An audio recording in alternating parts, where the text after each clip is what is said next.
Are you gonna bring us You in? be lying. Are you gonna bring us in? Yeah, don't I normally do that? Yeah, you usually.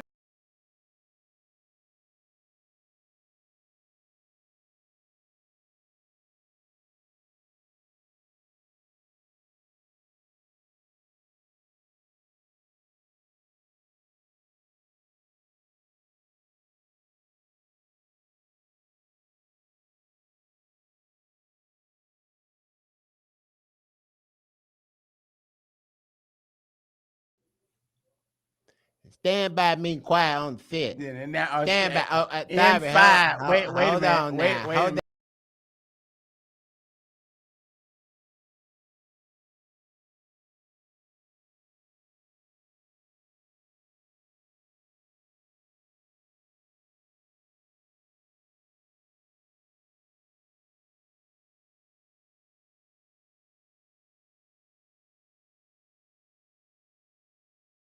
Street talk. And don't try to sing behind me, man. Man, I'm trying to. Don't I that- told you No, you are the I'm. most non-musical brother. Listen, I ever man. seen. Listen, Quit I am trying to playing. I am sing. playing Scottie Pippen to your Michael Jesus. Jordan. I'm trying to play the good Scottie Pippen. But both of them could play basketball. Listen, man. You we got can't sing.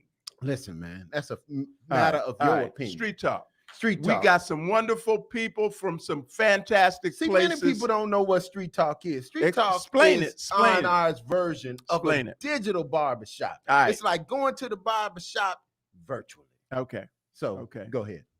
And when you got a pretty lady in the barbershop, and we're going to start with her. Pretty lady in the barbershop, introduce yourself. Hey, everybody. My name is Ryan Wagner, Rick Wagner's daughter, for those of you in Memphis. Everybody knows. Everybody know Pretty Rick. I had to throw that in there. Brother Love, Brother Love. Yes. I am in Orlando, Florida. All and right. I am the National Policy Manager for Black Voters Matter. All All right. right. And a sport aficionado. Yes. All right. Yes. Now we're gonna go age before beauty. So therefore, we're gonna go with my brother out of the Detroit is Big Quincy Lewis. What's up, Q?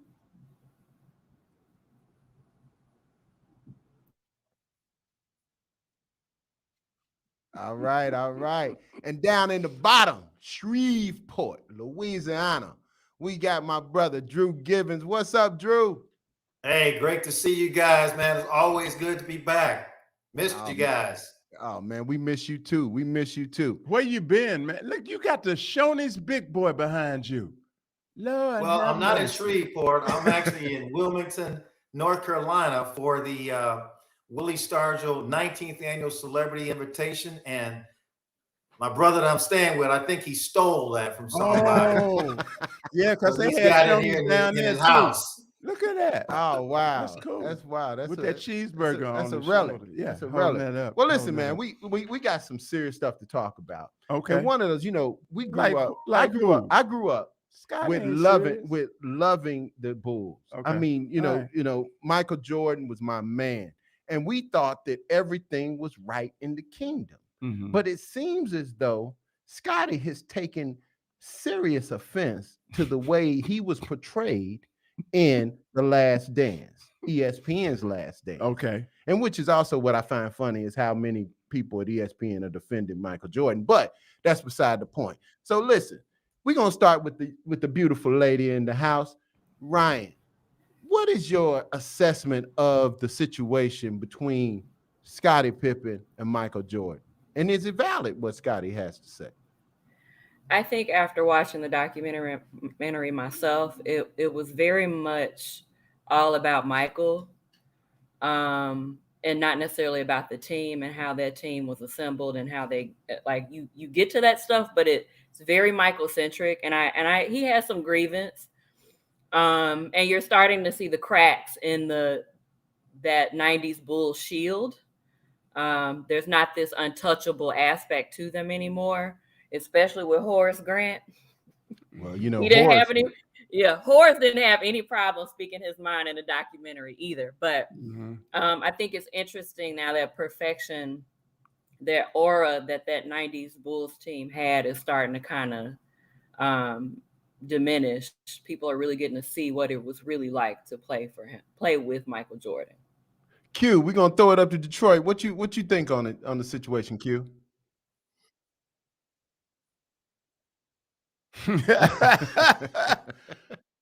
What page is it on today, Q? The love page or the hate page?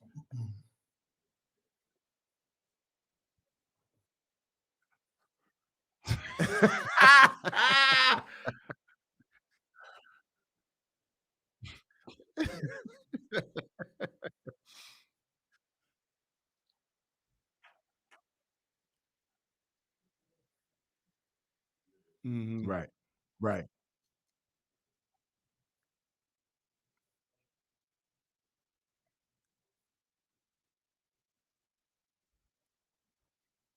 Mm-hmm.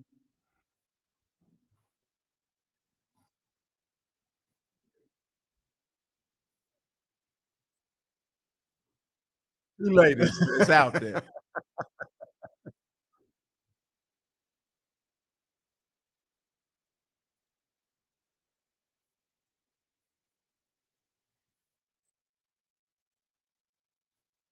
Absolutely. Absolutely. Drew, what you got? Well said, Q.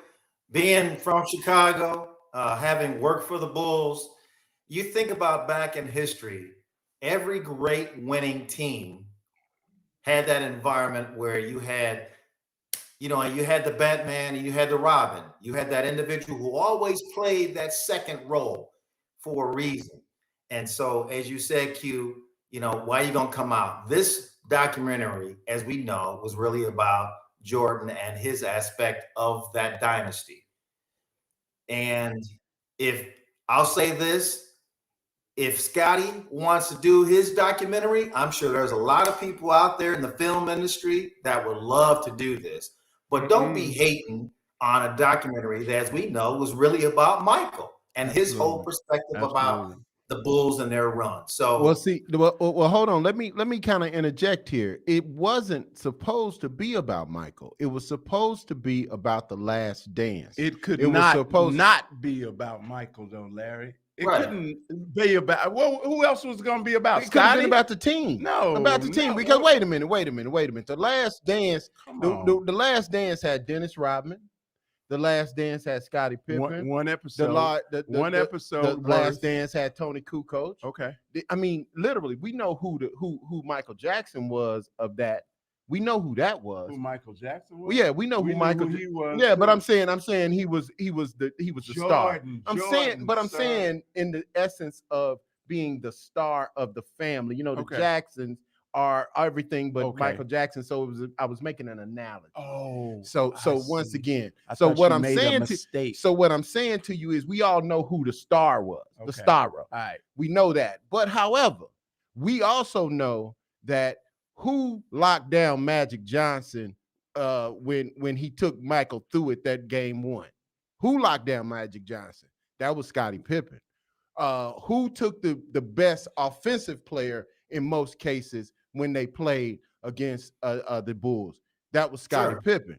That was Scottie Pippen. So we can't ignore the greatness, and Scottie Pippen's a 50 greatest player of that. So and Michael Jordan didn't win. Last time I checked, he didn't win a championship without Scottie Pippen. Well, hold on. Let me ask the crew something. Do you guys think that or feel like it was exclusive of Scotty? You didn't think that Scotty got a chance to have his say in his way? I mean, was it all entirely about Michael? Here's my perspective. Okay. The Last Dance occurred not because Scottie Pippen walked in and said, "Hey, this is it, I'm done." That conversation took place between management and Michael. Mm-hmm. Hey, we breaking this up. This is it. So you guys gonna have to do it. And that's why The Last Dance was created. Mm-hmm. It wasn't because Scotty walked in and said, "Hey guys, I'm done after this year." Because as we know, after Mike left, how many championships did the Bulls win with Pippen? Well, 0. Well, Zero. it's obviously absolutely zero. Rhetorical. But how many okay, so it wasn't like Michael didn't stop playing. Michael came back to the Wizards, and we saw what that was. So Michael Jordan didn't win anything without Scottie either. So we can't just can't negate that Scottie had a definite impact on this team. No, they crafted an excellent team. Right. And I don't think that, and personally, I don't think Scottie was held in the light because once again, Michael did bring up Scottie not playing when Tony Kukoc hit that game-winning shot. Michael did bring that up. And so what I'm saying is, was Scottie portrayed fairly, and does he really have a beef? Q, let me hear what you got from Detroit, man.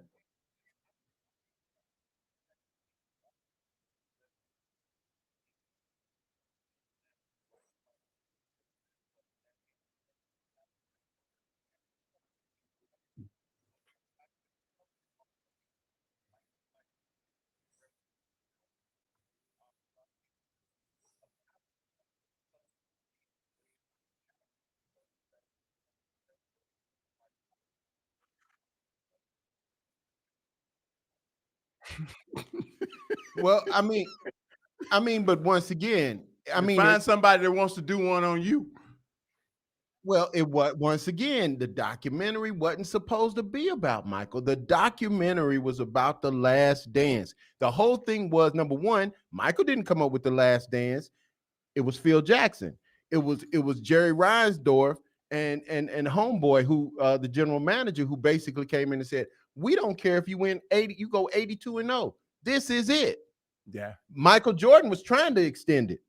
They said no. So it wasn't that Michael had any additional powers. It wasn't that he did it without Scottie. It was none of those things. So I think Scottie has a legitimate beef. But look, we're going to take a break and we're going to come right back. We're going to talk some more with Mo of Street Talk. So stay right there. This is R&R Sports on the Kudzukian Network, and we'll be right back after this. More about Saab and Scottie. Man, you pitiful. Hating. Well, you know he's got a alcoholic beverage out now. So there's that piece. Who? Michael Jordan's horrible ass tequila? Oh no, Scottie got some. No, Michael Jordan got a horrible tequila. I know. Casamigos. And Casamigos or something like that. That's George Clooney. No. What's the one that Michael Jordan has that's terrible?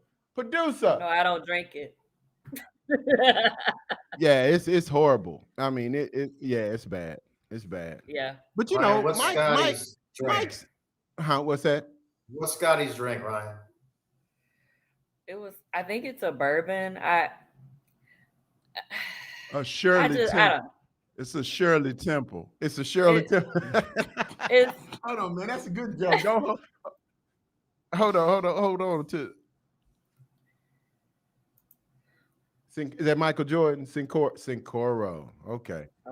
Now, what's Scottie's?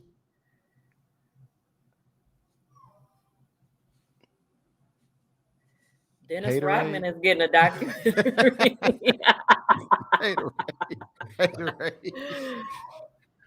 Dennis Rodman is getting his documentary, and I can't wait to see it. He got his own bourbon. What's it called? Me Too. Messy Howard. Second best. Digits. Oh Lord, he trying to get phone numbers in the club.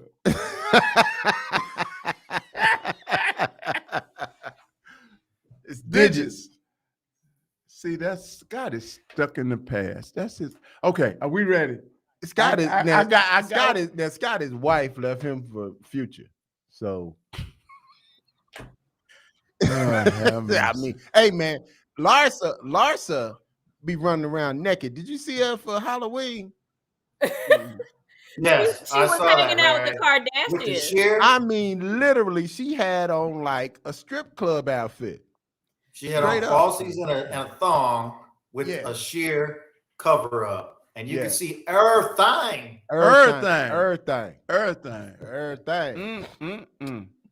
is scandalous. That's his baby mama.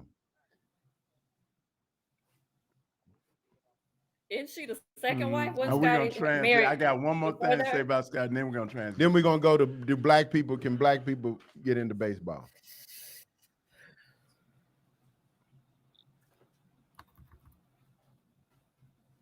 Welcome back to R&R on Sports. We out on the street talk. We got peoples all over America. Well, introduce talking the peoples. to us. Introduce the peoples. We got Ryan Wagner out of Orlando, Florida. We got Quincy Lewis out of the D, and we have brother Andrew. What D? Detroit. Say what it is. Detroit, Michigan, brother. And then we have, you see, he's slow. So you got Andrew Givens by way of Shreveport, Louisiana, hanging out in Wilmington, North Carolina. All right. So we were talking about Scottie Pippen and Scottie having problems with him with the way he was portrayed by the editor of Last Dance, meaning his best stuff obviously was left on the floor. Absolutely. On the cutting room floor. So here's what I see. Two dynamics. First of all, Larry, you have done some of these. You have probably done as many. Nah, you ain't done as many as I have because you ain't that old. But focus groups. Whenever we do focus groups, focus groups are things that we do for our clients, for brands, where we pull in 10 to 12 people and we ask them how they feel about certain things. In every focus group, there is always somebody that's going to try to take over. Right. Okay.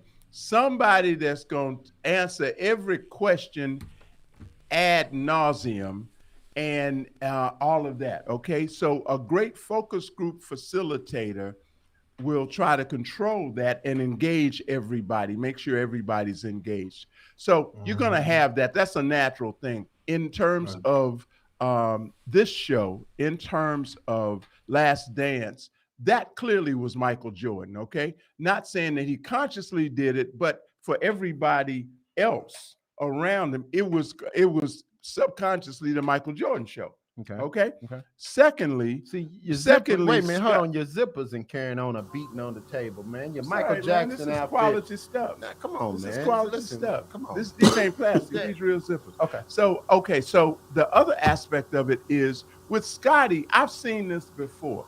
I saw this with a lot of people when my wife was running the National Civil Rights Museum. There's a certain age and stage in life that you get to, and you start worrying and obsessing over your legacy.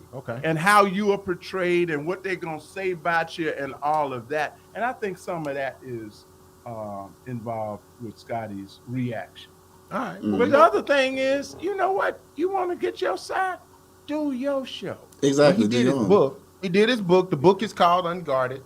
Soon to be released. So soon to be released. Soon to be released. Do a movie on the book. Hey man, he's getting an excellent pre-production press, a pre-launch press. He's getting phenomenal.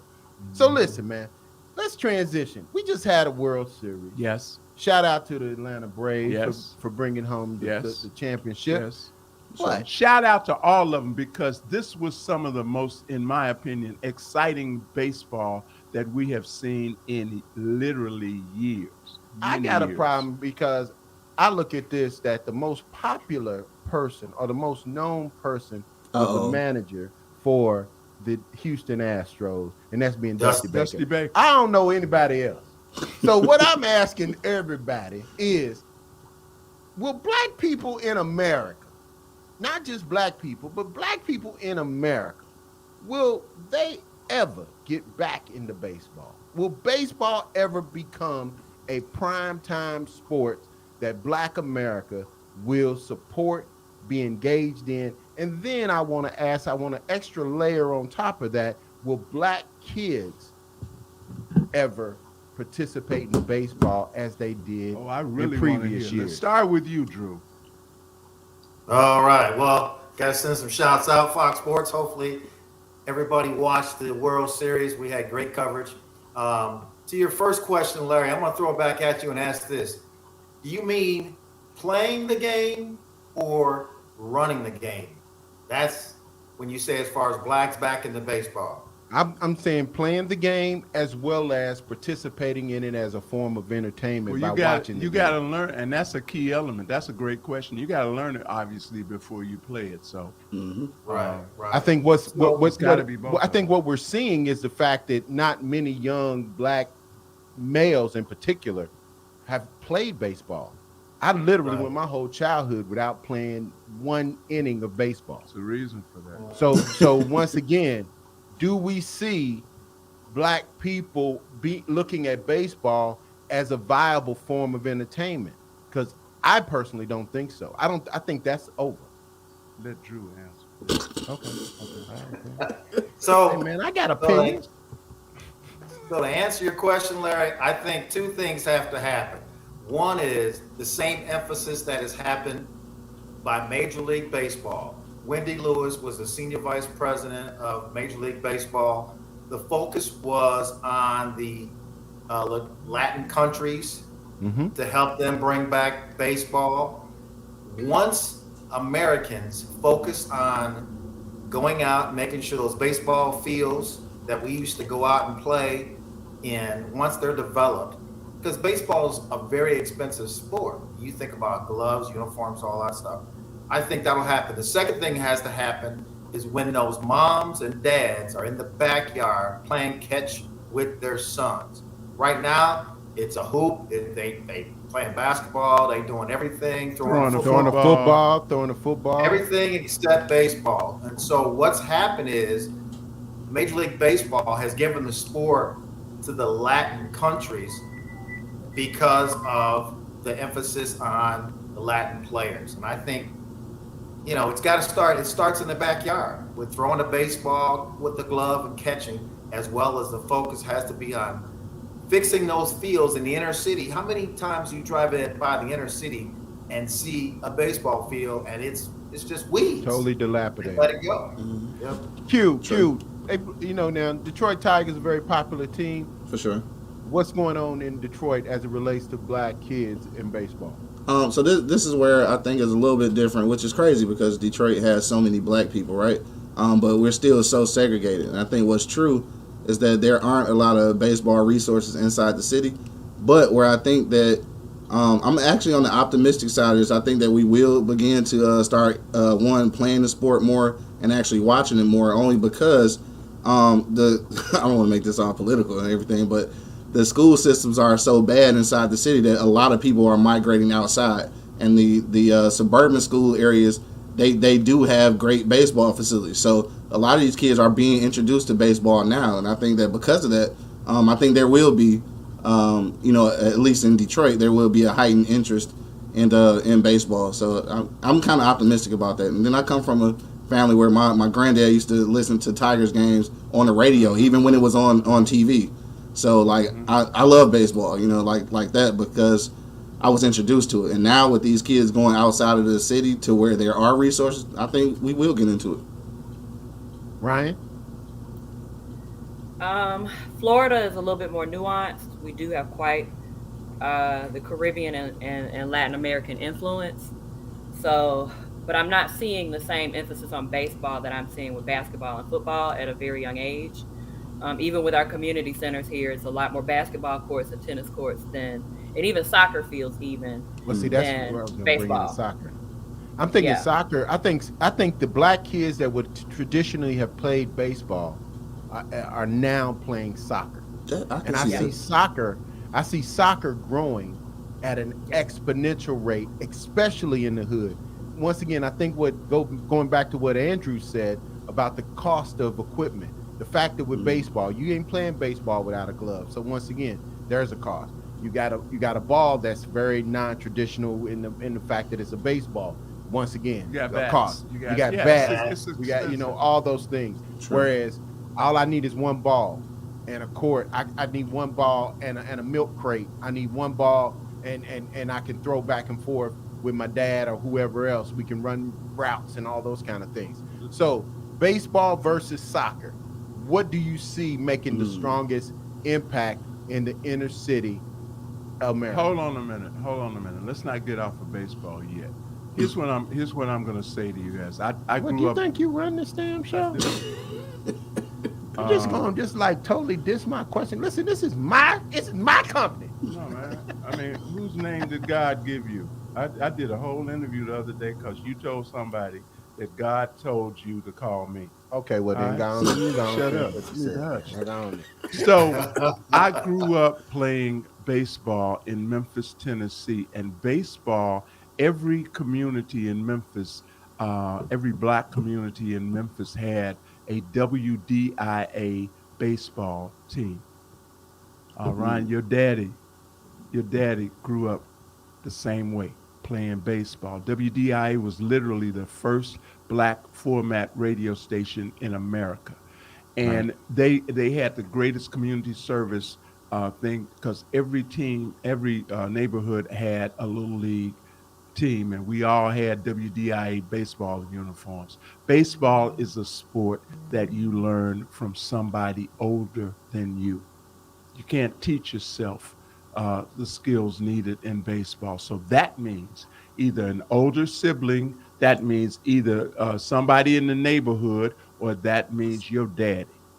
Right. When we see baseball increase in terms of popularity, particularly among young people, it's going to be the same day that you see more daddies engaged with their sons and daughters and whatnot, and teaching them. I personally know a number of men whose sons who are happy that their sons are playing baseball because it's a better, in their opinion, it's a better path to college, a full ride to college. Yeah, they making money now. Without Guaranteed sacrificing their bodies in terms of that. So as with football, or possibly knees with basketball. But at any rate, when we see baseball increase among African Americans, and I think it's happening.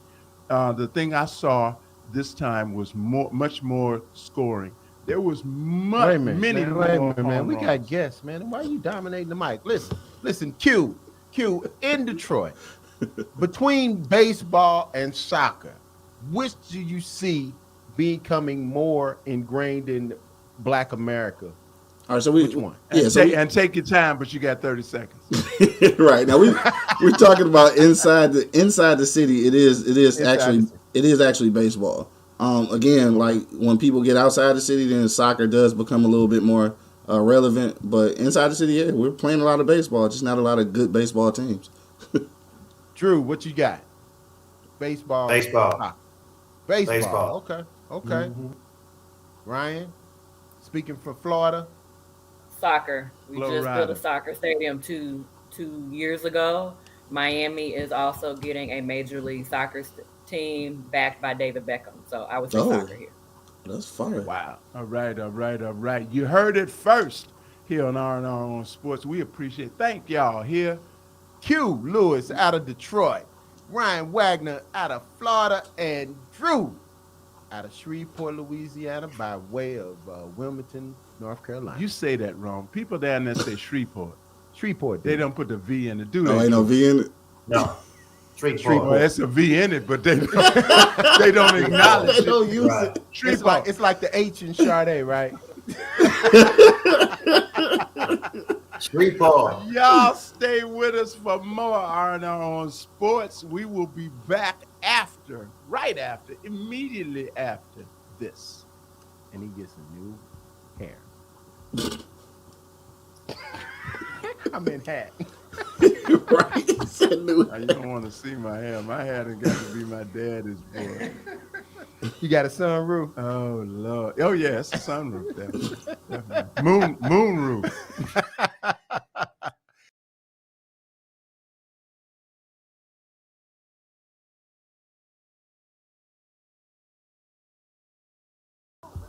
Oh yeah, man, I got too into what we was talking about.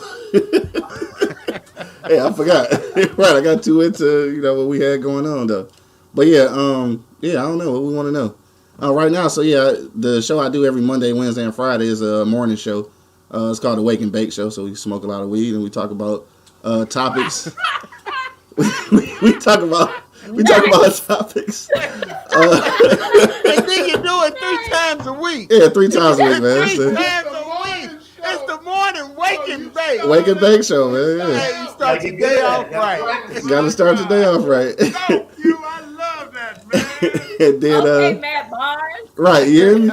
So then on Sundays, that's when we do the Beards Bourbon and Whiskey podcast, where we do bourbon and whiskey reviews. So Now, it's that's cool. on Sunday. That's on Sunday. I know it's Sounds Sunday. like a whole lot of fun. No, After it's church. Sunday. Yeah, Sunday nights after church. Yeah, so that's what I got going on right now. Then I got a couple nephews who have some shows on my network. So yeah, we're trying to build. We're trying to get like y'all. All right. Drew, what's going on your way, man? What you doing? Give my number to Q. What up, though? Larry. I'll be in Detroit next week. Oh, all right. Yeah, For absolutely. sure. Absolutely. Yeah. We'll make sure and do that. He want to wake up with you, and what you got is shake and bake. Wake and bake. Wake and bake. Wake and bake. Right. Oh no, that'll be cool though. I got another couple of podcasts that I do on Tuesdays and Thursdays mornings too. It's a legit morning show though. They not smoking weed, but that'll be like if They you take a break on Tuesdays and Thursdays. But that'll be a good one to like to come to if you're in town. Like we can actually do a show if you want to. Yeah. Yeah, okay. Yeah, Get him. See, I ain't paid no attention. Being in the studio, man. Why you be breaking rules and I'm not shit, eating, man? man. I'm not eating. Damn, man. Ryan, give us some policy, man. What we need to be paying attention to? Because the Republicans got Virginia. Yeah, and the Democrats should have seen that shit coming. That's what happens. Has it been announced that they win New Jersey? When I checked, it was too close to call, but we should have never lost New Jersey. But Biden is so fucking weak. It